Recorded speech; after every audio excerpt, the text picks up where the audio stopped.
Okay, yan po ang ATM. Anong take mo sa araw po na ito at sa linggo pong ito? Ito po si Terry Don. At ito po si Alex Baltazar. Sa Radyo Digital TV, susunod na po ang Arangkada Balita kasama sina Jack Batallones at Jackie Manabat. Mapapanood po ito sa PRTV, Prime Media 31 at mapakinggan po ito sa DZMM, Radyo Patrol sa Istrenta sa Metro at Mega Manila. Mapapanood naman ang Issue Spotted kasama sina Tony Velasquez at Carmina Constantino Torres sa DZMM Teleradyo Cable Channel at DZMM YouTube and Facebook Live. Okay, bye.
Maulang hapon mga karangkada, silipin natin ang traffic situation ngayon based dito sa feed mula dyan sa MMDA Metro Base. Unahin natin muna ang traffic situation sa EDSA Guadalupe. Sa nakita natin north at southbound lane ngayon ng EDSA ay walang magiging problema ang mga motorista.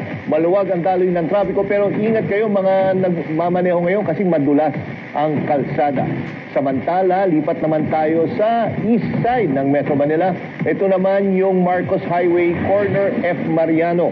Ang nakikita nyo sa left side, yan yung papunta ng Katipunan at Cubao area.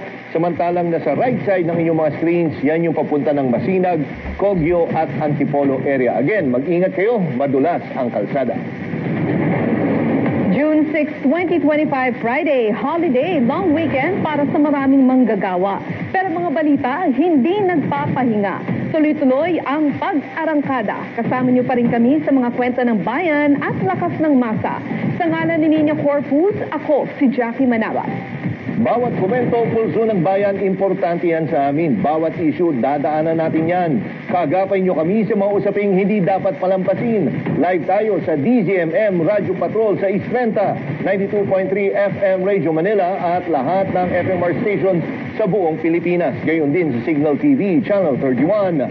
Ako si Jack Batallones. Ito ang Arangkada Balita. Sa video, babae na umorder sa loob ng fast food resto, hinold up. Isa pang sa sa video, tricycle driver na ng agaw daw ng pasahero, kinuyog.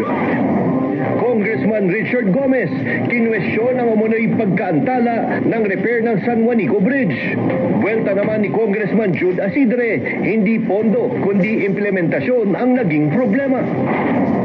Senator Win Gatchalian, iginiit na hindi optional ang impeachment trial laban kay VP Sara Duterte. Hindi raw dapat bang ituloy ang tanong, kundi kailan sisimulan. At Liza Soberano, first pitch sa Filipino Heritage Night Game sa Dodger Stadium.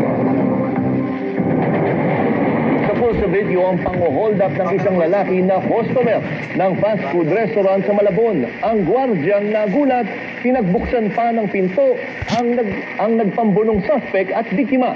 May report si Ryan Parabole.